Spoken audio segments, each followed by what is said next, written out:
Bonjour à toutes et bonjour à tous. Donc bienvenue pour ce nouveau webinaire Veto Network, avec deux événements qui vont m'amener à vous révéler des nouveautés en e-santé animale.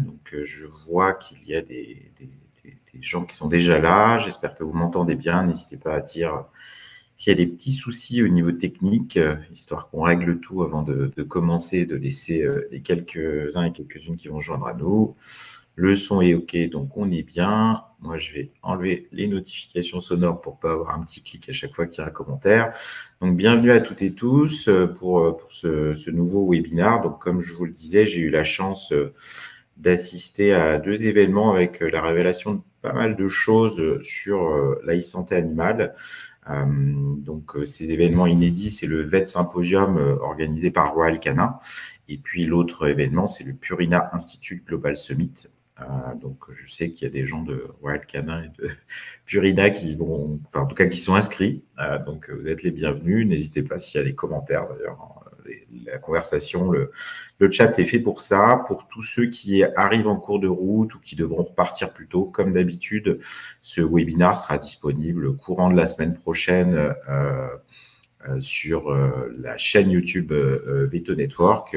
Je vous remets d'ailleurs l'adresse pour accéder à la chaîne et au replay de tous les webinaires ici. Donc, ces deux événements avec des annonces diverses et variées, et puis essayer de conclure ensuite par ce que moi je prévois de l'avenir des vétérinaires, de notre médecine vétérinaire, parce que vous allez voir que ça génère pas mal de changements de paradigme. Tous les outils que j'ai pu voir au cours de ce mois d'avril en étant invité à ces deux événements. Je vous remets également, donc oui, c'est vrai que toujours les petites présentations, même si vous êtes un certain nombre à me connaître. Je suis vétérinaire de formation. Depuis 2017, j'ai une activité principale de consultant pour tout ce qui est numérique en santé animale. Et en parallèle de ça, je suis associé et manager, plus praticien, de 2 cliniques en Bretagne, d'où je vous parle aujourd'hui. Donc ça, c'est mon activité principale. Et à côté de ça, j'ai d'autres activités à travers Dr Patou Noussola, mais qui ne sont pas le sujet principal du jour. Je vous invite également, vous êtes de plus en plus nombreux, je pense qu'on ne va pas tarder à atteindre les 300 personnes, à rejoindre le groupe WhatsApp. Je vous le mets ici. Donc pour ceux qui ne sont pas encore là, c'est un endroit, je sais qu'il y en a certains qui le fréquentent, où je diffuse plusieurs fois par semaine des news, des annonces, des infos. Et quand il y a des événements en live, comme ces deux événements-là, je vous fais partager en direct un peu ce qui se passe. Là, il va y avoir d'autres événements à venir avec du live, en particulier les universités d'été du SNVEL qui ont lieu la semaine prochaine, jeudi, vendredi, intégralement consacrés à l'IA. Et puis également Vivatech, courant mi-juin. Et fin juin, il y aura Numanima, l'événement de la e-santé. D'ailleurs, je vous invite, en tant qu'ancien membre du bureau de VetIntech, à aller voir sur numanima.com. Vous verrez le programme de cet événement organisé par VetIntech, l'association de la e-santé animale, et je vous invite à vous y inscrire pour s'y retrouver. Donc, bonjour à toutes celles et ceux qui sont en train d'arriver. On va pouvoir passer peut-être au sujet principal. Donc, vous parlez de ces deux événements inédits pour la PetTech, donc très rassemblés dans le temps, où voilà, moi je n'avais pas prévu d'être ni à l'un ni à l'autre, et donc j'en profite pour remercier. Ça ne veut pas dire que je ne vais pas dire ce que je pense, mais à la fois Royal Canin et aussi Nestlé Purina pour les invitations à ces événements, parce que ça permet en peu de temps d'avoir une vision assez claire. Donc si on les prend dans l'ordre et pour décrire un peu à ceux qui ne connaissent pas ces événements-là, le VET Symposium de Royal Canin, c'est un événement qui a lieu tous les ans depuis un certain temps, je dirais peut-être une quinzaine d'années, peut-être même plus, qui est sur différentes thématiques, sujets. Là, il y avait une forte teinte nouvelle technologie, que ce soit à travers la présence d'influenceurs, ce qui était quand même un élément majeur, mais aussi la révélation, alors pas révélation, mais c'est rare qu'on ait l'occasion de faire le point avec les personnes en charge, là, je veux dire par là les personnes responsables des unités de recherche IA, qui puissent faire des présentations où ils révèlent certains chiffres auxquels on n'a pas toujours accès, je vais vous en parler, et puis également pouvoir parler avec eux de qu'est-ce qui est prévu par la suite. Et là aussi, je vais vous en parler. Donc, c'est quand même 500 personnes, 70 pays différents. Donc, c'est aussi l'occasion de pouvoir parler avec des collègues d'autres pays. Et grosse organisation. Bravo à toute l'équipe et en particulier Sophie Pomaret qui organise tout ça de main de maître.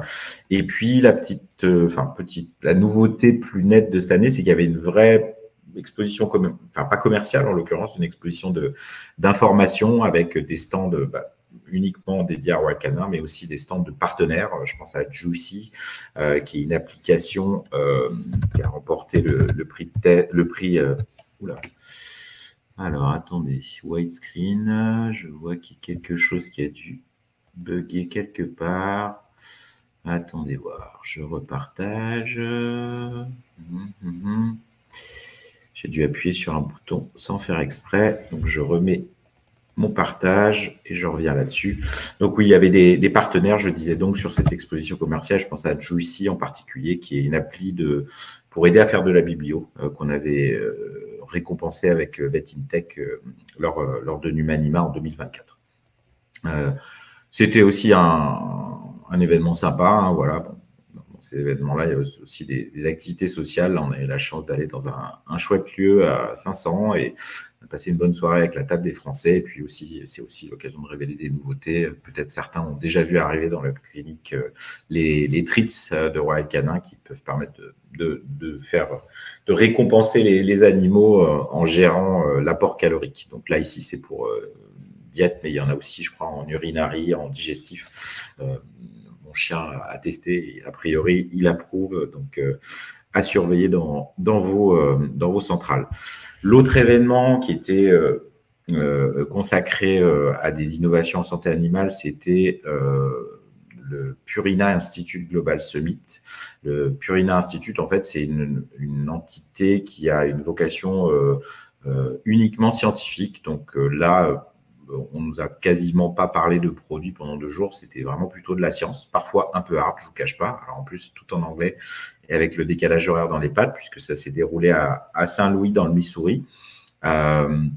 On avait vu depuis l'hôtel sur la tour ProPlan. Donc, que des sujets 100% PetTech. Ceux qui étaient dans le groupe WhatsApp ont pu voir ça. Et puis, je dirais, c'était un peu le lancement officiel de l'activité PetTech de Nestlé Purina qui tourne un peu autour du sujet depuis quelques temps, quand même depuis longtemps, de manière discrète, mais depuis quelques temps de manière plus visible. Donc, c'était là aussi un événement très bien organisé, très sympa, avec un pot d'accueil où on a eu le petit robot Spot qui est venu, qui n'était pas là que pour la galerie, qui était là aussi parce que dans les usines de Nestlé Purina, il y a des robots Spot qui font les rondes et qui servent de gardiens. Donc, on est passé des chiens de garde à des robots de garde, ce qui est un peu une illustration de là où on va. Et puis, des activités là aussi sociales sympas, avec en particulier la visite de l'usine initiale de Budweiser, puisque c'est à Saint-Louis dans le Missouri que cette bière que vous connaissez probablement est née, avec des chariots tirés par des chevaux pour amener la bière. Bref, on a fait tout ça et c'était assez sympa. On va passer au sujet probablement qui vous intéresse un peu plus, c'est-à-dire les annonces. Alors, j'en profite pour dire que, comme d'habitude, pour les habitués, vous pouvez noter vos questions dans le chat. Je les garderai de côté et puis on se fera une petite session de questions-réponses à la fin. Donc, l'idée étant de finir à 13h30 pour que tout le monde puisse repartir sur ses activités. Après, s'il y a vraiment beaucoup de questions, moi, je suis dispo, donc je peux rester. Et de toute façon, pour ceux qui devront repartir, je le redis, le replay questions inclus sera intégré à la chaîne YouTube, donc vous pourrez le revoir très prochainement. Et je vous remets le lien de la chaîne YouTube pour ceux qui sont arrivés en cours de route. Donc, au Vet Symposium de Royal Canin, je dirais pas qu'il y a forcément eu des annonces spectaculaires, encore que on va parler d'un outil IA, mais c'est plutôt l'exposition de données, en fait, et en particulier sur le modèle Rapid Read. Rapid Read, en fait, on parle beaucoup en France d'IA en radiologie vétérinaire. Et les deux outils qu'on a actuellement disponibles en France et que vous connaissez peut-être, j'en ai quand même parlé régulièrement, et puis ils sont déjà présents quand même de plus en plus dans les cliniques, c'est Picoxia, qui est le français historiquement présent. Et depuis peu, depuis la fin de l'année dernière, il y a Signalpet qui est arrivé aussi, qui est un acteur américain. Donc Picoxia, l'acteur français, est intégré maintenant dans la société FAS, qui fait de l'imagerie que vous connaissez certainement en France. Et Signalpet, qui est étranger, a la particularité d'être distribué par Mano Medical. Donc il y a, je dirais, voilà, on va dire probablement, on est sur du 600-700 établissements en France, donc on commence à être 10% qui sont équipés de ce genre de système. Il existe d'autres systèmes ailleurs à l'étranger, je pense à Radimal par exemple aux États-Unis, Excalibur en Corée, Vétologie également en Corée de mémoire, et puis il y a le système Rapid Read qui est distribué par Antech, en fait, Antech qui est l'entité de Mars Petcare consacré aux analyses de labo, à l'imagerie, que ce soit radiologie ou échographie. Donc, ce système Rapid Read donc, est disponible malheureusement qu'aux États-Unis. Ça, c'est un peu la frustration. Là, c'était l'occasion avec Édouard Bourson, le chef de l'IA, d'avoir une présentation qui donnait un peu l'ampleur du projet, je dirais, puisque on est sur une équipe de plus de 20 spécialistes en radiologie, donc 20 bordés en radiologie, avec 15 data scientists qui travaillent main dans la main. On est sur un système qui, à date d'avril 2025, est capable de distinguer 68 types de lésions, on va dire, puisqu'il faut rappeler une chose pour les praticiens qui assistent, c'est que ces outils-là, en fait, ne vont pas faire de diagnostic radiologique. Ça reste pour le vétérinaire, en tout cas pour l'instant. Ça va simplement identifier des lésions avec une probabilité d'existence. Sachant qu'en gros, pour se simplifier la vie, quand on est au-dessus de 95% de probabilité d'existence, il y a vraiment de très, très, très fortes chances que ce soit vrai, même s'il faut toujours avoir un humain pour surveiller. Ce qui était fascinant là dans la présentation d'Édouard Bourson, c'était la quantité de données utilisées pour entraîner les modèles et donc faire de plus en plus de découvertes. Donc, moi, j'étais resté sur les quantités de données de Picoxia qui étaient à 1,7 ou 1,8 million de radios. Je crois que chez Signalpet, on annonçait 4 millions de radios par an.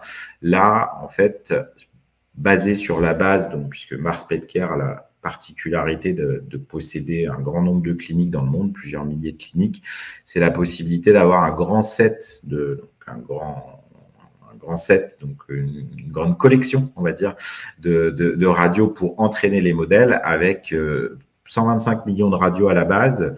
Et une fois que le modèle a été nettoyé pour garder vraiment que les radios intéressantes pour apprendre, ça fait quand même 12 millions de radios pour faire travailler le modèle. Je dirais que ça, déjà, c'est pas mal, on va dire. Mais surtout, le plus fascinant, c'est qu'il y a 900 000 radios qui ont été ce qu'on appelle labellisées à la main. Donc, pour vous expliquer tout simplement, c'est-à-dire que là, c'est un vrai spécialiste qui a lu la radio et qui a dit « je vois ça, je vois ça, je vois ça, je vois ça ». Donc, ça veut dire que voilà, le travail est conséquent. Ça veut dire aussi, j'en parlerai sur mes conclusions, que ce genre de déploiement d'outils n'est accessible qu'à des grosses entités, on va dire, comme Mars Petcare ou comme Nestlé Purina, peut-être quelques autres, qu'à des grosses entités qui ont d'énormes moyens et déjà l'accès à beaucoup de données. Parce que dans les deux cas, et ça nous avait été bien dit à chaque fois, c'est fait maison, entre guillemets. C'est pas on a filé des données à un tiers extérieur, c'est les IA sont faites maison, les données sont maison, donc c'est vraiment la cuisine interne. Probablement, et à raison, je ne jette pas la pierre, j'en ferais tout autant si j'étais dans la position pour conserver l'intégralité de la valeur de ce qui va ressortir de tout ça.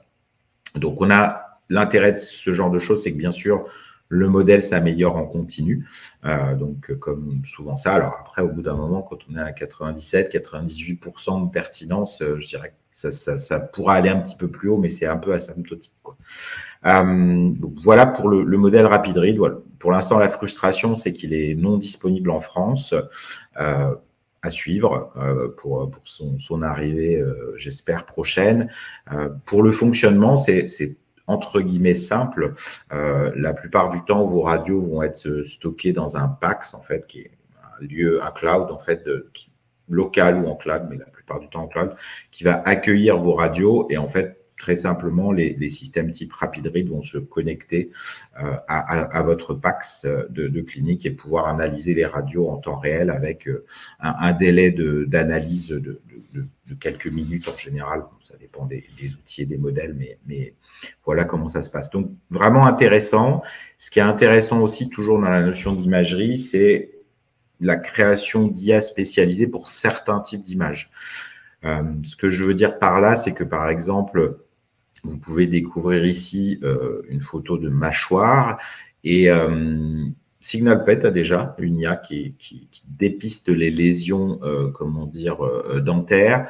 Là, on a un modèle qui a une autre approche avec l'identification de chaque dent et donc la capacité à déterminer la lésion pour chaque type de dent. Sur SignalPet, pour l'instant, là où on en est, et de ce que j'en ai compris, on est plutôt pour dire il y a une lésion là, mais sans être capable via l'IA de dire c'est sur telle dent. Alors que là, comme il y a l'identification de chaque dent, a priori, ça peut faire ce travail-là. L'autre type d'algorithme qui existe, ça bien sûr, la radio dentaire, ça se passe en clinique, tout comme bien sûr le RapidRead pour lire des radios thoraciques et abdominales. Il existe d'autres outils qui exploitent l'IA sur des images et qui, eux, peuvent se passer en clinique, mais aussi se dérouler hors clinique. Je pense en particulier à ToothNet, qui est un algorithme qui permet de prendre en photo la dentition et pour déterminer le niveau de plaque dentaire de l'animal. Alors, il se trouve que ce ToothNet, vous pouvez retrouver ça avec un outil qui s'appelle ToothScan, que je vous mets ici, que vous pouvez retrouver en ligne. Alors, je vais aller juste le chercher. Je n'avais pas préparé le lien, c'est pas bien. ToothScan, c'est Greenpeace de mémoire. Donc voilà, je vais vous le chercher si vous voulez tester ça chez vous pour voir ce que ça donne. Hop, hop, hop, c'est un outil en ligne. Le ToothScan. Hop, voilà, je vous mets le petit lien du ToothScan, donc qui va permettre cette fois-ci au propriétaire, chez lui, de faire une évaluation, alors première évaluation sommaire de plaque dentaire et qui va ensuite, bien sûr, en cas de plaque dentaire avérée, pouvoir l'inciter à se rendre chez un vétérinaire pour pouvoir faire évaluer ça de manière plus poussée. Ça va encore plus loin que ça, toujours sur l'imagerie, puisque vraiment toutes sortes d'images avec le Poop Scan, en fait, qui est un algorithme qui, lui, est basé sur l'analyse des selles. C'est-à-dire la possibilité pour, en particulier, les utilisateurs du collier connecté Whistle, qui vont avoir dans l'appli, où il y a déjà pas mal de données sur leur chien, la possibilité, lorsqu'il y a des promenades, d'être incité à prendre des photos des crottes du chien, en fait, et grâce à un algorithme qui a été entraîné sur 12 000 photos de selles, la possibilité de coter en fait les selles, donc de dire si on est dans la norme, si tout va bien, ou si c'est un peu dur, un peu mou, voilà. S'il y a une anormalité, vous voyez un peu ce que ça donne, c'est-à-dire voilà, trop sec, trop humide ou consistance normale. Assez intéressant là aussi pour un travail de dépistage en amont par le propriétaire au quotidien. Qui, s'ils se posent des questions là-dessus, et pour ceux qui sont praticiens, on en a tous dans nos clientèles des comme ça qui sont un peu obsédés par la qualité des selles de leur animal, qui des fois vous en ramènent, vous envoient des photos. Là, je dirais qu'ils vont se gérer eux-mêmes avec ce genre d'outils quand ils seront à notre disposition. Et même pourquoi pas à utiliser éventuellement en clinique quand on y aura accès pour nous-mêmes faire un score fécal un peu objectif. C'est ça, toujours la difficulté du côté subjectif du jugement humain sur ce genre de choses. Donc voilà un peu sur le côté imagerie, ce que j'ai retenu de cette conférence d'Edouard Dourson, le chef de l'IA chez Mars Petcare. L'autre point qui était vraiment intéressant, et c'est ce que j'attendais encore plus parce que dans le programme, on voyait que c'était annoncé, c'est un outil prédictif. La prédiction, c'est déjà quelque chose dans lequel Mars Petcare a a été, puisque dès 2019, j'avais eu la chance, on avait été avec Annick Valentin-Smith, la présidente de VetInTech, au Veterinary Innovation Summit à l'Université du Texas, et on avait assisté à la première conf parlant de cet outil-là, qui est devenu ensuite le RenalTech. Le RenalTech, comment ça fonctionne? En fait, ils ont réussi à créer un algorithme à partir des données d'analyse sanguine et urinaire de 150 000 chats, donc presque 20 ans de données, en fait, à partir des données des cliniques Banfield, et à partir de paramètres relativement aisés à obtenir pour une clinique vétérinaire, c'est-à-dire l'urée, la créatinine, la densité urinaire, le pH urinaire, la protéinurie, une numération formule et l'âge du chat, arriver à définir un index prédictif, c'est-à-dire que si cet index est positif, ça veut dire que l'animal va déclencher une maladie rénale chronique. Il n'a rien du tout au moment de la prise de sang, mais il va en déclencher une dans moins de 2 ans, c'est peut-être même moins d'1 an, je rebête un peu à jour. Et si par contre, on a un index prédictif négatif, ça veut dire qu'en gros, on va être tranquille dans la période donnée. Donc, ça permet en fait quelque part de voir dans le futur.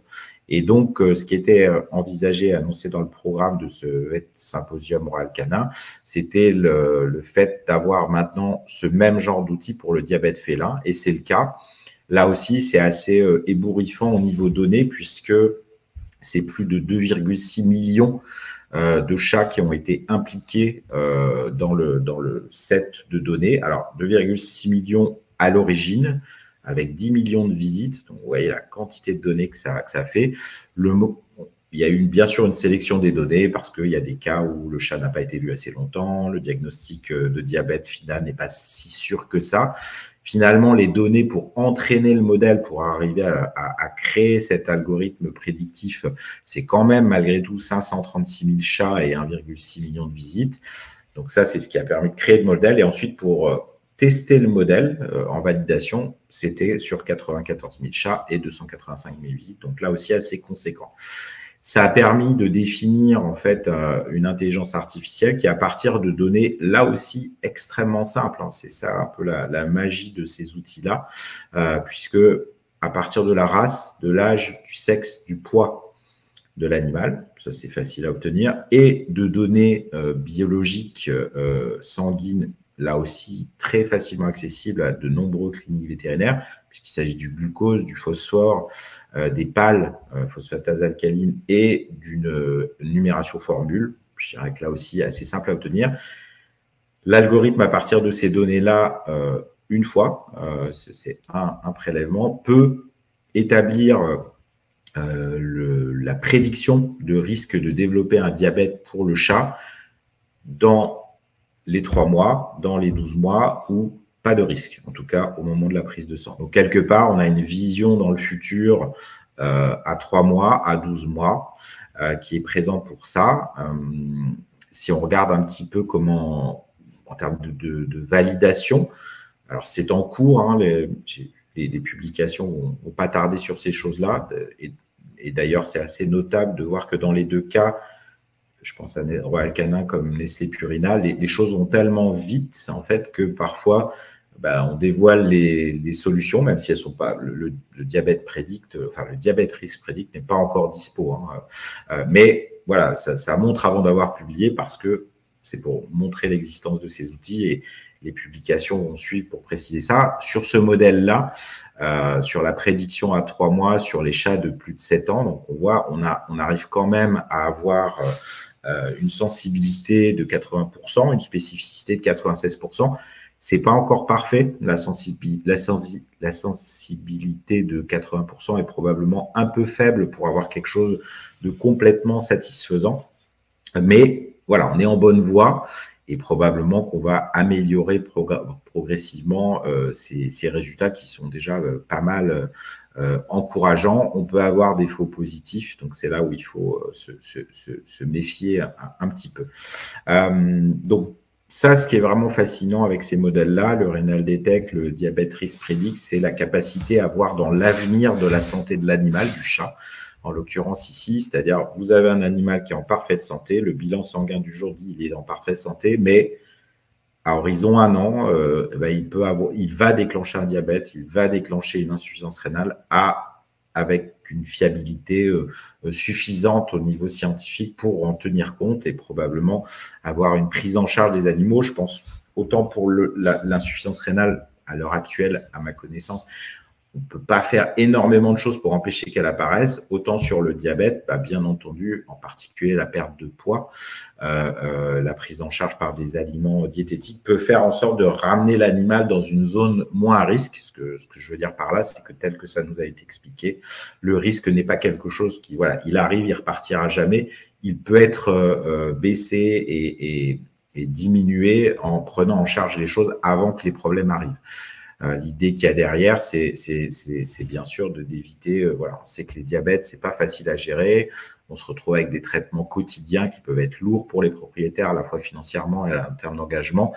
Et donc, le diabète, voilà, c'est souvent une source, ça finit parfois en euthanasie, ce qui est dommage. Si on pouvait agir avant, en anticipation, ce serait parfait. Là, vous avez un petit exemple, voilà, à partir de ces 8 données, on nous a montré un modèle, comment dire, de démonstration où on a rentré les données d'un chat type et ça nous a sorti cette espèce d'échelle de risque, en fait, pour dire, voilà, dans les 3 mois qui viennent, l'animal a un risque de diabète vu les paramètres qu'on a là, et même avec une glycémie normale. Hein, donc, entendons-nous bien pour tous les praticiens, parce que c'est un peu confusant au début. Tout est normal, c'est juste que quand on les rentre, ça veut dire qu'il va déclencher son diabète un petit peu plus tard.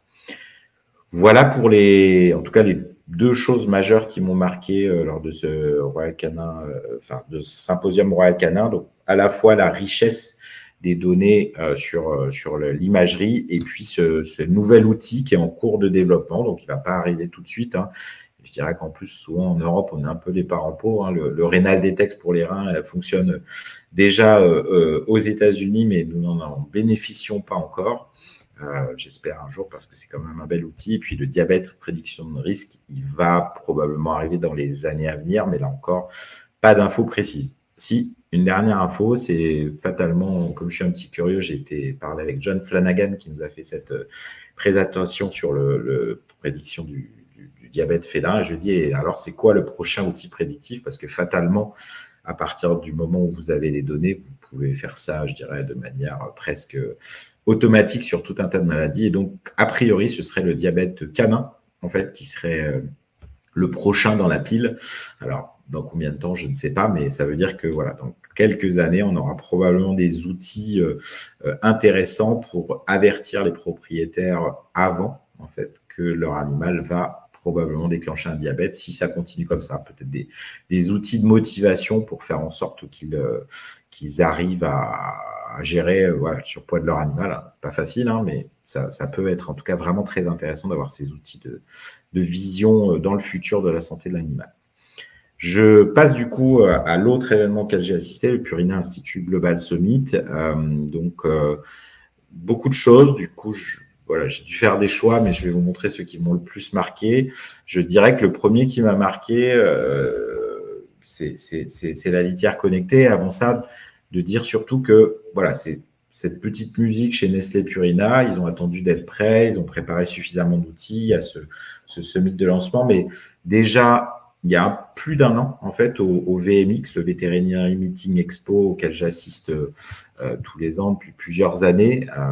On était en live, je vous remets pour ceux qui sont encore là le lien vers le groupe WhatsApp où je fais des lives sur ce genre de choses. Donc, c'était en janvier dernier, donc celui de 2025. Et en 2024, il y avait déjà un stand présentant Petivity juste à côté ou à l'intérieur du stand de Nestlé Purina. Là, cette année, il y avait un stand entier Petivity avec la présentation de 4 initiatives. Alors, c'était très sommaire, hein, avec juste une image, pas vraiment de produit, mais c'était plus pour se montrer et pour parler. Donc, avec un kit d'analyse du microbiome, un collier connecté pour chien, je vais vous en reparler, une litière connectée, c'est surtout d'elle que je vais vous parler, et puis même des tests oraux de dépistage de la maladie rénale chronique et des pathologies hépatiques. Donc, je vais vous reparler de tout ça, en tout cas de certains éléments contenus dans ce qui était dévoilé sur ce stand, qui était, lui, par contre, en janvier 2025.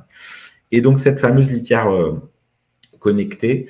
Vous m'en avez peut-être déjà entendu parler parce qu'il se trouve que ils ont repris le concept, ils ont même racheté en fait la Talio. La Talio, c'est une litière connectée qui était apparue en 2014 aux États-Unis. Et pour tout vous dire, j'ai déménagé récemment et j'ai retrouvé celle que j'avais achetée en 2016 dans ma cave.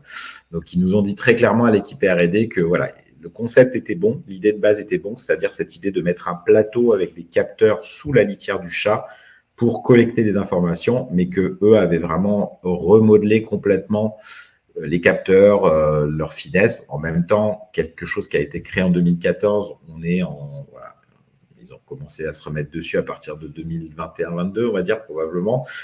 Fatalement, les progrès techniques de ces fameux capteurs et de ce qu'on peut mettre dedans et de ce qu'on peut leur faire faire ne sont pas les mêmes. Il y a toujours ça, hein, cette notion de science qui avance. Donc, c'est une reprise du concept de cette litière-là avec un plateau, avec 5 capteurs, a priori un à chaque point et un dernier au milieu, capable d'analyser en temps réel la pression sur chaque zone du plateau. Donc, ça veut dire qu'on va pouvoir, il faut imaginer, on a eu des superbes vidéos de chats, j'essaierai de vous mettre ça peut-être sur la chaîne YouTube en mode short, de chats qui se baladent dans la litière et on voit les données qui évoluent. Je vais vous en montrer quand même une. Là aussi, un travail colossal, 750 000 événements enregistrés. Donc, ça veut dire quoi? Ça veut dire qu'ils ont 750 000 caca ou pipi de chat qui sont enregistrés, quoi. Donc, avec des données qui ont été analysées avec des caméras, avec de la labellisation, c'est-à-dire des gens qui ont regardé toutes ces vidéos de chats qui font leurs besoins et qui ont mis des labels pour faire ce que je vais vous montrer là.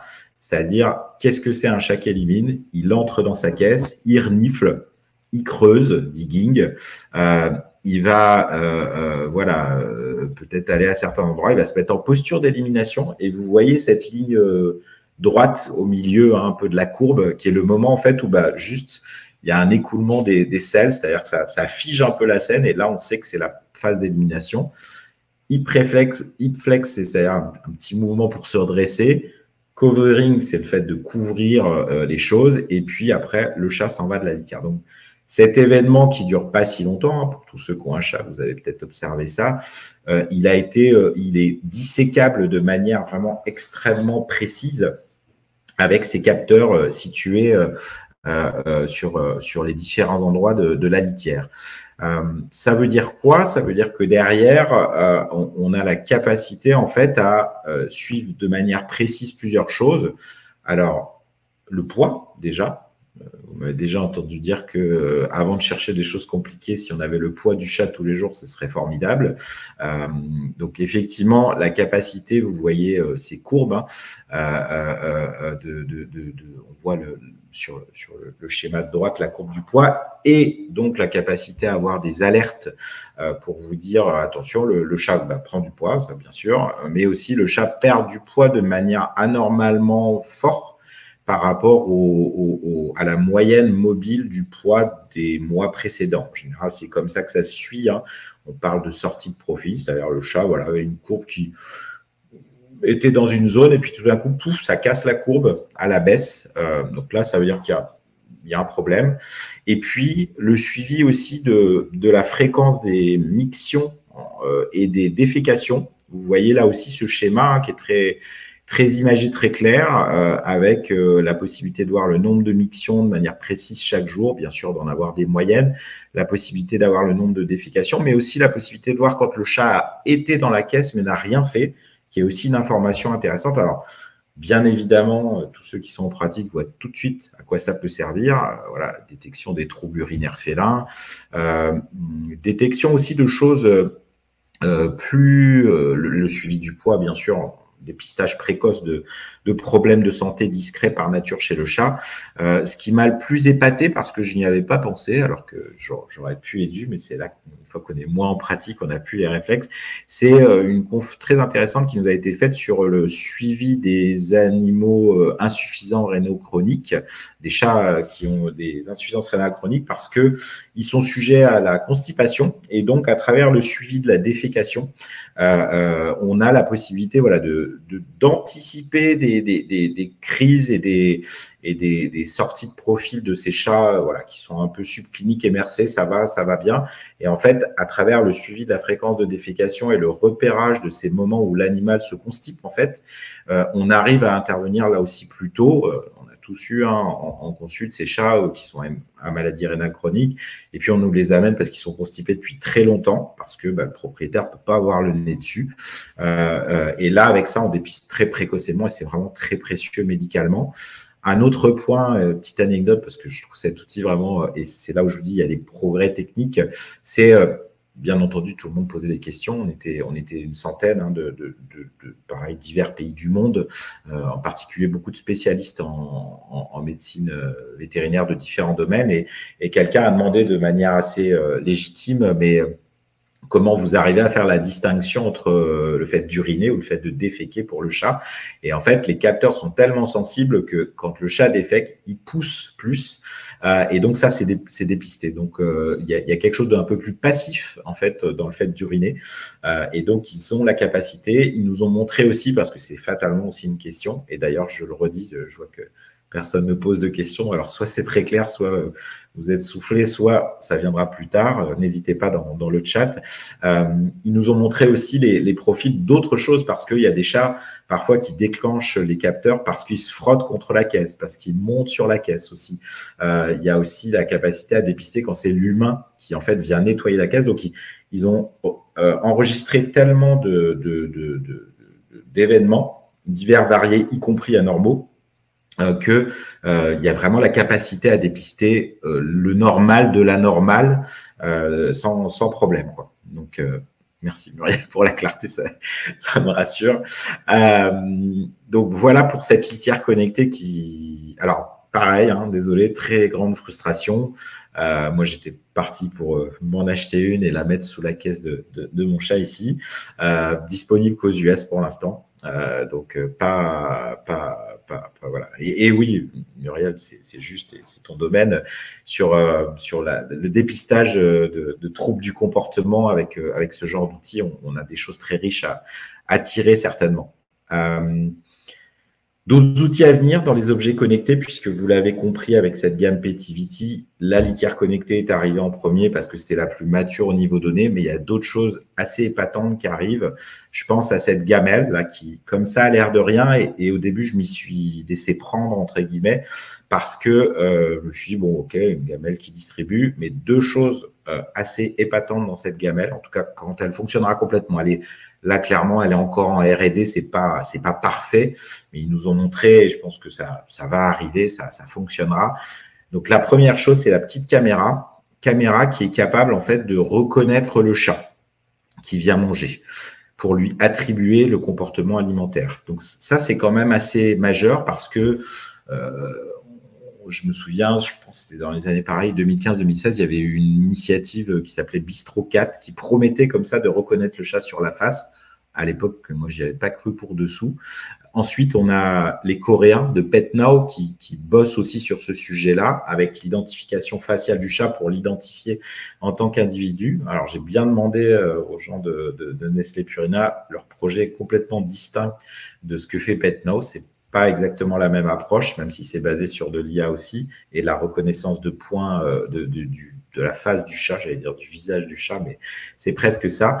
Et donc ici, ils ont ce qu'ils appellent un algorithme qui s'appelle ID Face Matcher, qui va en fait prendre très rapidement plusieurs photos du chat qui se présente pour pouvoir ensuite dire, ok, c'est ce chat qui est en train de manger quand il y a plusieurs chats. Autre point majeur dans cette gamelle-là, moi, au début, naïvement, je pensais que c'était juste une balance en dessous qui allait me dire, bon, voilà, il y a, 5 grammes qui sont tombés ou 10 grammes qui sont tombés. Le chat vient, on sait que c'est lui, il mange ses 10 grammes, il reste 0 grammes et donc il a tout mangé. En fait, c'est beaucoup, beaucoup plus fin que ça. C'est-à-dire que là aussi, ils nous ont fait jouer à être des chats en dessous du plateau, un peu sur la même logique que la litière connectée. Vous avez plusieurs capteurs, 4 à mon avis, ils n'ont pas précisé, qui vont là aussi être capables de distinguer ce qui se passe. Et donc, ils ont la capacité à distinguer un chat qui renifle ses croquettes, un chat qui joue avec sa patte, en fait, un chat qui qui les lèche, un chat qui les mange et qui du coup les retire. Donc ça veut dire que c'est bien au-delà de dire le chat mange, et là, pareil Muriel, je pense que ça va te plaire au niveau comportement, le genre de chat, c'est non seulement il a mangé 5 grammes, mais c'est surtout il a mangé en reniflant. Enfin voilà, on arrive à tracer un profil de comportement alimentaire très fin du chat. Qui va permettre là aussi, le but est toujours le même, hein, c'est ce chat-là, il fait pas comme d'habitude à partir de tel jour, il arrête de renifler, peut-être c'est un problème d'olfaction, il mange un peu puis tout de suite il arrête, il joue beaucoup, enfin voilà, ça, on est encore un peu au début, hein, je vous ai dit c'est encore en R&D, c'est pas sorti, mais de ce qu'on va tirer de ça est à mon avis assez fascinant. Donc ça c'est cette gamelle. À voir quand est-ce que ça va sortir, mais c'est dans les tuyaux. Et puis, il y a également un collier connecté, plus classique, mais qui va faire le taf de pas mal de choses pour voir un peu l'activité de l'animal, son déplacement, mais aussi, bien sûr, s'il court, s'il est debout, s'il mange, et bientôt s'il se gratte aussi. Là aussi, c'est en cours de développement. Assez léger pour chien, pour l'instant. Pas envisagé forcément pour chat parce que ça fait du volume. Il y a toujours la perturbation de créer un collier sur le chat qui peut être discutable. Donc, portable, à mon avis, par tout chien au-delà de 2 kilos, hein, je dirais, ça devrait passer parce que c'était vraiment très léger dans la main avec une coque en silicone qui fait qu'il y a probablement moins de risque de le perdre. Sur la batterie, qui est souvent un sujet par rapport à ça, 4 semaines de batterie s'il n'y a pas de GPS qui tourne à fond, plutôt une semaine si on est sur du GPS qui tourne pas à fond et quelques jours si c'est GPS qui tourne à fond. Donc, sachant que quand l'animal est à son domicile, c'est le Wi-Fi en fait qui va prendre le relais, donc ça va économiser du GPS. Donc, normalement, des durées de batterie qui tiennent la route et qui peuvent permettre un vrai usage.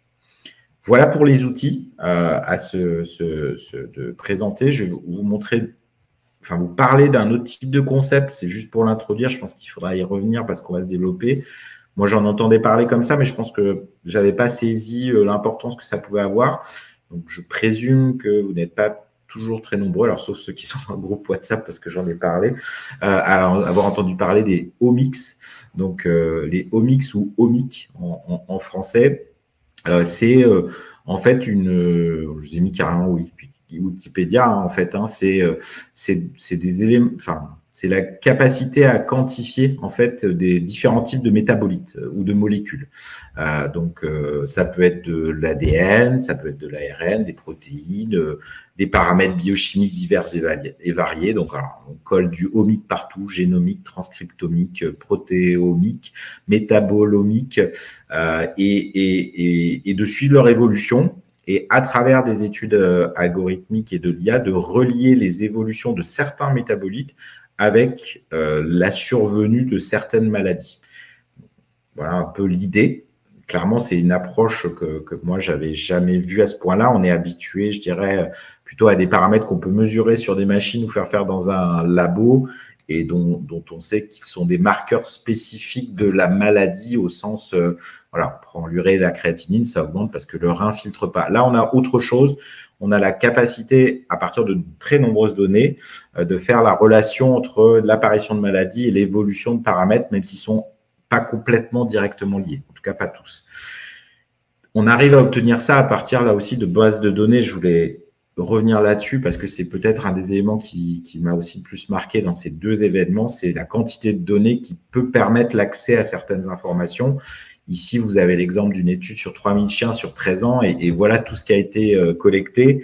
Alors, il y a des choses, on s'y attendait un peu, hein, des prises de sang, de l'urine aussi, des selles, mais aussi, voilà, ils ont collecté les poils, ils ont collecté les griffes, ils ont stocké tout ça pour avoir vraiment une forme de biobanque et au final avoir des choses extrêmement monstrueuses en termes. Ils ont aussi collecté l'avis des propriétaires avec des questionnaires annuels, l'avis des vétérinaires aussi pour essayer vraiment d'arriver à retracer différentes choses et à travers l'évolution parfois de certains métabolites peu connus. Là aussi, à titre d'exemple, c'est cette conférence qui nous a été faite par un chercheur de chez Nestlé Purina avec une approche du dépistage de l'insuffisance rénale. Alors, pour l'instant, c'est en work in progress, entre guillemets. C'est-à-dire c'est pas complètement abouti, mais ce qu'ils ont réussi à déterminer à partir de certaines études, c'est que certains métabolites, en tout cas que moi je connaissais pas, cétone rénale ou glutamine, qui vont avoir des variations qui peuvent être des indicateurs de début de maladie rénale chronique. Alors, ce qui est intéressant, on pourrait se dire, OK, on va nous inventer des nouvelles plaquettes à mettre dans nos analyseurs avec ces choses-là. Là, je pense qu'il y a une autre idée derrière, même si ça n'a pas été dit très clairement. Donc là, on arrive dans ma phase d'interprétation. Et désolé si je me trompe, en particulier pour Nestlé Purina, mais moi, j'ai fait le lien avec ça, avec ce que j'ai vu au VMX, où il y avait ce poster qui annonçait des Kidney and Oral Health Tests, parce que ici, en particulier, la cétone rénale qui s'accumule dans le sang s'il y a maladie rénale chronique, elle peut aussi s'accumuler probablement dans la salive. Et moi, j'avais vu aussi au CES, donc qui était plus orienté le global, des tests salivaires de dépistage de certaines problématiques pour les humains. Donc, ce que je pense qui pourrait arriver avec le suivi de ces omics, voilà, je fais une petite faute sur mon diapo, c'est pourquoi pas des tests salivaires, donc faisables par les propriétaires pour dépister des variations de certains métabolites, on va dire, et pouvoir du coup dire mon animal a possiblement un problème en faisant ces tests peut-être régulièrement et de pouvoir aller en clinique pour faire la suite, parce que là ça nécessitera de la technologie. Donc ça dessine des nouveaux circuits de soins, alors qui sont dépendant des marchés, dépendant aussi des variations culturelles. C'est une des choses qui m'avait le plus frappé en allant dans les premiers congrès, c'est comment, par exemple, en Corée, le circuit de soins est beaucoup basé sur la télémédecine, sur des choses que les gens vont faire chez eux, et c'est seulement dans un second temps qu'ils vont mettre le vétérinaire dans la boucle, en fait. Pour autant, voilà, c'est culturel, mais il peut y avoir ce genre de changement, et donc se préparer. Il y avait aussi, je vous en avais parlé quand j'avais fait mon retour du London Vet Show, pareil, des tests de dépistage de différentes maladies à la maison. Donc, ce at-home versus in-clinic qui est à prendre en compte et qui va probablement impacter sur nos façons de travailler dans les années, voire dans la décennie à venir. J'y viens justement à l'avenir pour un peu conclure et vous faire part. Alors, c'est pareil, prétends pas avoir raison, c'est ma vision des choses, de ce qui se dessine, et après, prêt pour des discussions, questions ou remarques en conclusion.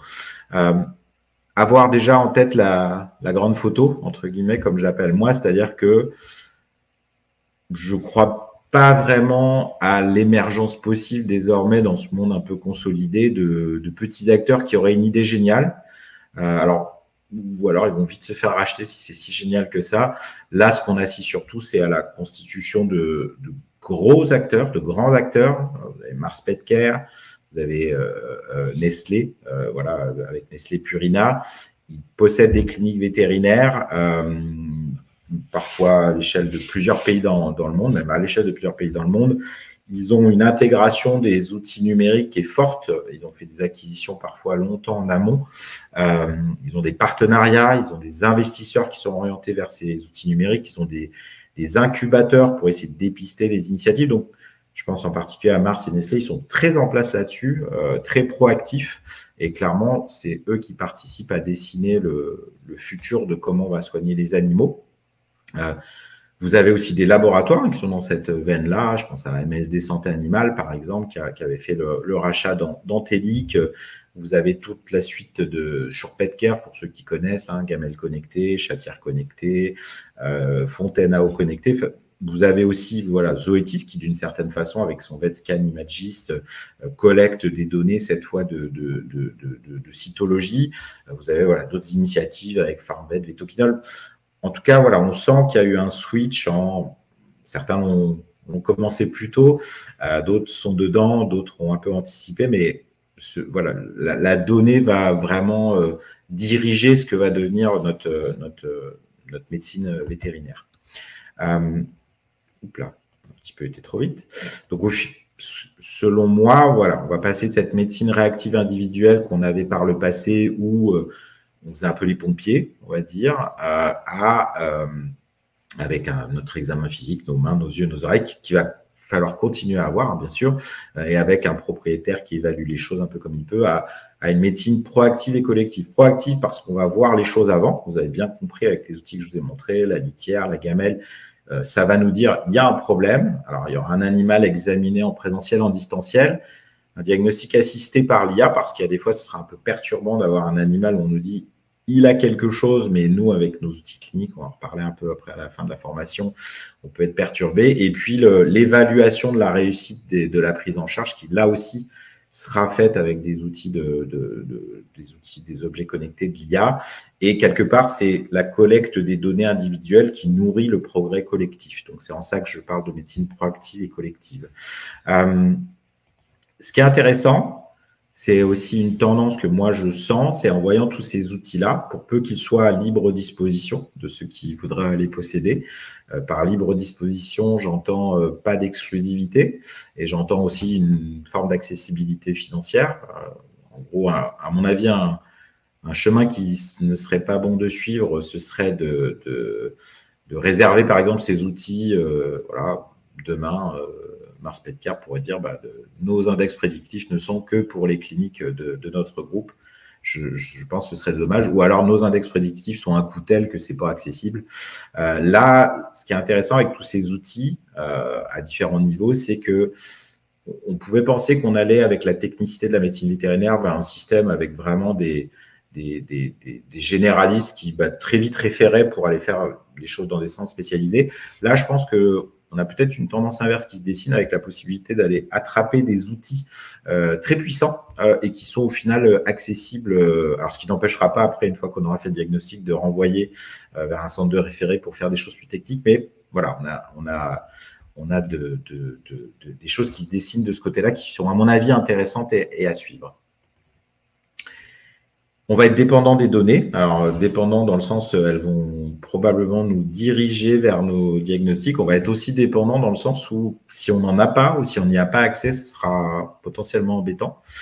Alors après, l'autre problématique qui se pose, c'est que même si on y a accès, c'est pas dit qu'on sache quoi en faire. Et c'est un des points sur lequel je veux venir. Et j'ai vu qu'il y avait des enseignants qui sont là. Salut Laetitia, j'ai vu aussi Maxime, quelques autres.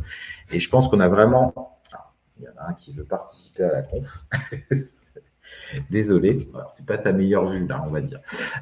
Je pense que on a vraiment quelque chose qui est pour moi du caractère de l'urgence, et je sais qu'il y a des choses qui sont en train de se faire, mais je pense qu'il faut les faire plus vite. C'est que ces technologies-là qui arrivent de manière forte, elles changent la donne académique. C'est-à-dire que, je vais prendre un premier exemple que j'avais déjà cité dans mon retour du VMX, c'est cette initiative d'IDEX avec ce lecteur ce lecteur de cytologie et qui présente les choses de manière très différente. Je vous ai mis deux images. Il y a l'image de gauche, c'est moi ce que j'ai appris à l'école et probablement ce qu'on apprend encore aujourd'hui. Et il y a donc une cytologie avec une coloration en 2D, etc. Et vous avez l'image de droite avec ces cellules en suspension reconstituées par scan 3D avec en plus de l'immunofluorescence. Alors moi, je pourrais encore, en repotassant un peu, mais en tout cas, je savais lire l'image ancienne. L'image nouvelle qu'on me présente depuis aujourd'hui, je suis incapable de l'interpréter, en fait, parce que je n'ai pas appris ça du tout à l'école. Et donc, ça veut dire que je vais devoir faire une confiance aveugle, entre guillemets, aveugle à l'interprétation de la machine, puisque je ne suis moi-même pas capable d'être critique. Je vais le faire aussi d'une autre façon, en fait. Et vous parlez de black box, en fait, pour ceux qui connaissent le concept, c'est-à-dire que la black box, à l'échelle de la médecine vétérinaire, c'est les outils prédictifs, je vous ai montré. C'est-à-dire que je rentre des données que moi je connais, le phosphore, les phosphatases alcalines, bien sûr le poids, la race du chat, différentes données que je maîtrise. Moi, je sais ça, ce que veut dire la variation. En tout cas, je suis censé le savoir, je l'ai appris. Mais par contre, quand je rentre tout ça dans mon index prédictif et que ça me dit à risque ou pas à risque, je n'ai aucune capacité de critiquer ça. En fait, voilà. À part les données spécificité, sensibilité qu'on me donne et qui sont déjà importantes à connaître. Donc, ça veut dire que on me file des outils où là aussi, je suis en aveugle. En fait, c'est le principe de la boîte noire. C'est-à-dire, je mets les entrées, ça sort quelque chose, mais comment c'est sorti, je ne sais pas. Ça, c'est aussi une vraie question. Et sur tous ces objets connectés dont je vous ai parlé un peu là, voilà, le fait que j'avais fait cette enquête commence à vieillir un peu. Il faudrait que je m'y remette si le temps me le permet. Quand j'avais interrogé des étudiants, j'avais fait cette enquête avec Proveto.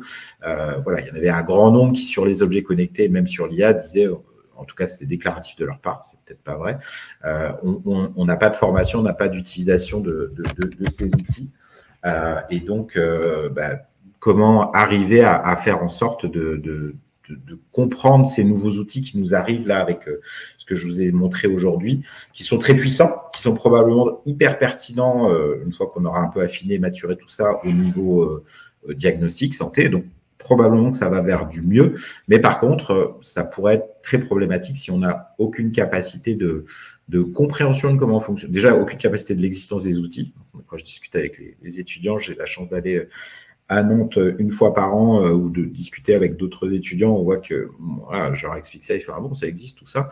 Donc, la connaissance des outils, deux, la meilleure compréhension de comment ils fonctionnent. C'est vraiment, à mon avis, un point fondamental. Sinon, on va devenir, entre guillemets, des exécutants parce que pas de bonne compréhension de comment fonctionne tout ça. Donc ça, c'était mon point principal. Des petites choses qui peuvent être faites en attendant que les programmes changent dans les écoles ou en tout cas s'enrichissent, on va dire, parce que je sais qu'il y a des choses qui sont faites et d'ailleurs, en général, ceux qui assistent au webinaire font partie de ceux qui font avancer les choses. Donc, merci d'être des pionniers sur ça. Je sais, Maxime, que ça, d'ailleurs, il faut qu'on se rappelle. Donc, voilà, moi, je vous propose toujours des lectures pour vous mettre un peu dans le bain. Je pense en particulier aux praticiens, mais pourquoi pas aux enseignants aussi. Je propose aussi d'assister à des événements. On a la chance, c'était super riche cette année. Moi, j'ai la chance de faire un peu grand chelem avec le VET Symposium de Royal Canin, le Purina Institute Global Summit. Les prochains événements, c'est l'université de printemps du SNVL à Maison Alfort, les 22-23 mai, donc la semaine prochaine. J'aurai la chance d'intervenir et puis d'être là les 2 jours. J'espère rencontrer certains d'entre vous que sur l'IA. Donc ça, bravo au SNVEL, typiquement, de s'être emparé du sujet. Là aussi, j'ai parlé de l'académique et de l'école, mais nos instances, il faut en faire un vrai sujet et s'y intéresser beaucoup vu l'impact qu'il va avoir sur nous. C'est pratiquement devenu un sujet majeur traité par les instances dans les pays anglo-saxons en particulier, qui font des tables rondes, qui produisent des livres blancs, des choses comme ça sur ça. Je pense que ce serait vraiment utile que nos instances fassent ça en France. Donc, je vous ai parlé d'événements, Université du SNVL, bien sûr Numanima par VetInTech. Donc, je vous remets pour ceux qui n'étaient pas là.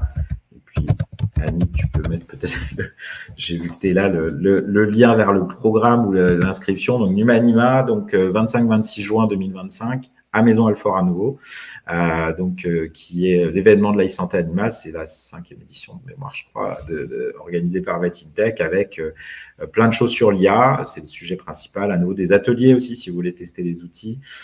Donc, n'hésitez pas à voir tout ça. Il y a le Hackavet aussi qui va aussi dans ce sens-là. Et puis, en événement grand public, mais qui est aussi intéressant. Et en plus, j'ai vu que Purina était présent, le Purina English Programme, à Viva Technologies, donc avec du 11 au 14 juin à Paris. Là aussi, prendre une journée pour aller s'immerger, aller à Vivatech, c'est une façon d'aller un peu dans le futur, en fait. Et puis, bien sûr, si vous avez la possibilité, là aussi, c'est VetInTech qui organise ce genre de choses. Des délégations au Consumer Electronic Show, là aussi, vous pouvez contacter VetInTech pour revoir ça si en janvier prochain, vous voulez aller faire une immersion dans le futur. Et puis, plus modestement et au quotidien, la chaîne YouTube de Veto Network et puis tous les éléments de Veto Network où j'essaye de vous partager des choses, donc que ce soit du YouTube, je vous mets un peu les liens, du podcast si vous préférez le podcast, et puis vous avez aussi, bien sûr, si vous avez le souhait, la possibilité de me suivre. Je suis assez bavard sur LinkedIn, donc vous pouvez suivre des publications. Et je vous mets aussi, c'est une nouvelle rubrique, j'essaie de l'enrichir un peu sur mon site internet. J'essaie de faire des petits articles de synthèse pour vous parler de certains sujets que je trouve intéressants dans ce domaine-là. Je vous ai mis tout ça. N'hésitez pas à aller consulter tout ça pour en savoir plus. Au final, si j'essaie de résumer, et c'était intéressant, hier j'étais interviewé par quelqu'un et c'est comme ça qu'est venue l'idée de présenter ça un peu de manière très simpliste, mais qui dit un peu les choses, c'est-à-dire les révolutions médicales en cours sont déjà là, hein, donc, et à venir, donc qui vont s'affirmer plus, c'est vraiment la génétique, c'est-à-dire très en amont, dès la naissance de l'animal, dire là où il pourrait y avoir des problèmes de santé à l'avenir, donc les points de vigilance. Ensuite, on a les objets connectés, les omics, et déjà un peu d'IA qui vont permettre de très précocement dépister des problèmes de santé en rendant visible l'invisible, c'est-à-dire des choses qui pour nous ne veulent rien dire, dépister de manière millimétrique. Je reprends les fameux pics de pression de la défécation du chat qui, bien sûr, sont invisibles à l'œil nu, mais sont captés par les capteurs. Et puis, ces IA prédictives qui sont encore plus perturbantes parce qu'elles disent aujourd'hui, tout va bien, mais dans X temps, ça ne va pas bien aller sur tel point. Et donc, là aussi, comment prendre en charge ce genre de choses qui est une vraie question. Je vous invite donc à continuez à suivre tous ces débats sur mes supports. Le groupe WhatsApp, pour ceux qui n'y sont pas, rejoignez-nous. Et puis, s'il y a des questions, j'ai cru voir qu'il y en avait, donc je vais remonter un peu le fil. Et puis, en attendant, vous pouvez en noter d'autres. Je vois que Laetitia, tu nous disais, a-t-on une idée du nombre de vétérinaires qui travaillent sur ces sujets dans ces différentes entreprises, notamment pour la validation des données? Une nouvelle opportunité, point d'interrogation. C'est une bonne question. Alors, clairement, je n'ai pas le nombre. Par contre, dans les deux cas, que ce soit en tout cas pour ces deux entreprises-là auxquelles j'ai assisté aux deux événements que je vous relate aujourd'hui, j'allais dire, et à la fois pour ceux qui étaient sur scène et même pour ceux qui étaient parfois dans la salle, c'était en particulier vrai au Purina Institute où j'ai reçu la liste des invités, puis on n'était que 2 Français, donc j'ai été voir un peu qui était là et puis qui parlait, etc. En gros, je pense que j'ai jamais vu autant de PhD et de spécialistes au mètre carré, quoi. En fait, c'est-à-dire que ils ne sont pas tous vétérinaires, mais il y a un grand nombre de vétérinaires de très haute qualité scientifique qui travaillent dans ces entités-là.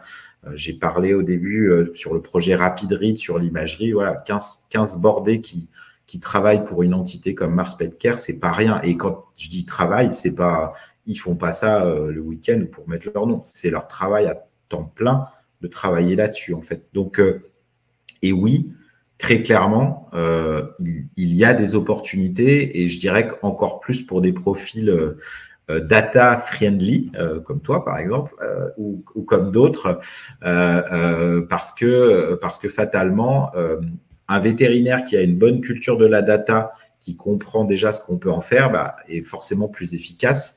Il y avait d'ailleurs une des personnes avec qui je discutais chez Royal Canin qui disait c'est chouette, nous on a même un vétérinaire data scientist carrément. Alors là, c'est la double culture, c'est top pour ça, parce que ça permet effectivement d'avoir une bonne compréhension, parce que souvent c'est quand même deux mondes opposés, hein. Notre monde vétérinaire, où on a une approche de la data qui n'a rien à voir ou pas grand-chose à voir avec les data scientistes qui ont une approche plutôt basée sur les maths. Nous, on a des approches matheuses aussi, mais plus sur la validité scientifique. Donc, c'est arriver à faire se rejoindre ces mondes-là. Donc, oui, pour répondre à ta question, de plus en plus de nombre et avec une recherche en fait de ces profils-là à culture vétérinaire spécialisée, à ouverture culturelle pour ces données-là, oui, bien sûr, et probablement encore plus à l'avenir. Alors, j'ai vu qu'Annick, merci, tu as mis les liens pour s'inscrire à Numanima, super. Alors, du coup, je ne sais pas si ça vous laisse sans voix, comme moi, à certains moments de ce que j'ai vu, où je me disais, waouh, c'est quand même assez puissant ce qu'on nous montre, ou s'il n'y a peut-être plus de questions. Donc, je vous laisse peut-être quelques secondes ou minutes si vous avez encore quelque chose à demander. Et après, de toute façon, enfin voilà, la plupart, je vous connais ou vous me connaissez. Si vous le souhaitez, il y a toujours la possibilité de m'envoyer un petit message. Ouais, je sais pas qui dit besoin d'un peu de temps pour digérer. C'est complètement vrai, Laetitia.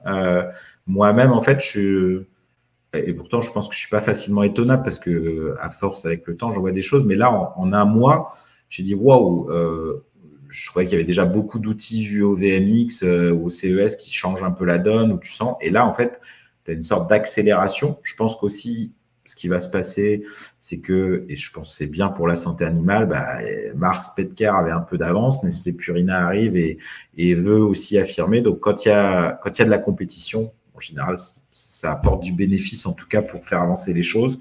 Je pense qu'il ne faudra pas que ce soit au détriment des qualités scientifiques de ce qui est produit, mais ça, j'ai plutôt confiance dans ces acteurs-là parce qu'ils sont là pour durer pour longtemps et ça ne peut se faire qu'avec de la confiance. Donc, je vois des petites dernières remarques, questions. Oui, effectivement, la R&D, ça avance. Merci à tous, merci à toutes. Donc, comme je vous l'ai dit, si vous avez trouvé ce contenu intéressant, rendez-vous sur la chaîne YouTube Veto Network à laquelle je vous conseille de vous abonner parce que de temps en temps, on peut rater un petit webinaire. Je vous remets le lien une dernière fois. Et puis, n'hésitez pas à partager avec vos collègues, amis. Je pense qu'il y a plus on sera nombreux à être au courant de là où on en est, mieux on maîtrisera notre avenir commun. Et ça, c'est plutôt comme ça que je vois les choses. Merci à toutes et à tous. Et puis, à très bientôt. Prochain webinaire Veto Network. Je n'ai pas encore eu le temps de faire la page d'inscription. Quelque chose vers mi-fin juin 2020. Après Vivatech, en gros. Je vous ferai un petit retour de Vivatech. Comme ça, vous aurez des éléments. Et puis, je finis en saluant. Je sais qu'il y avait plus que d'habitude, et je pense qu'ils regarderont plutôt en replay, les connaissants, vu leurs habitudes, d'étudiants qui s'étaient inscrits, en particulier pas mal d'étudiants du Universal. Donc, merci à vous et continuez à suivre tout ça. Je pense que c'est important pour votre avenir de vétérinaire. Merci et à très bientôt.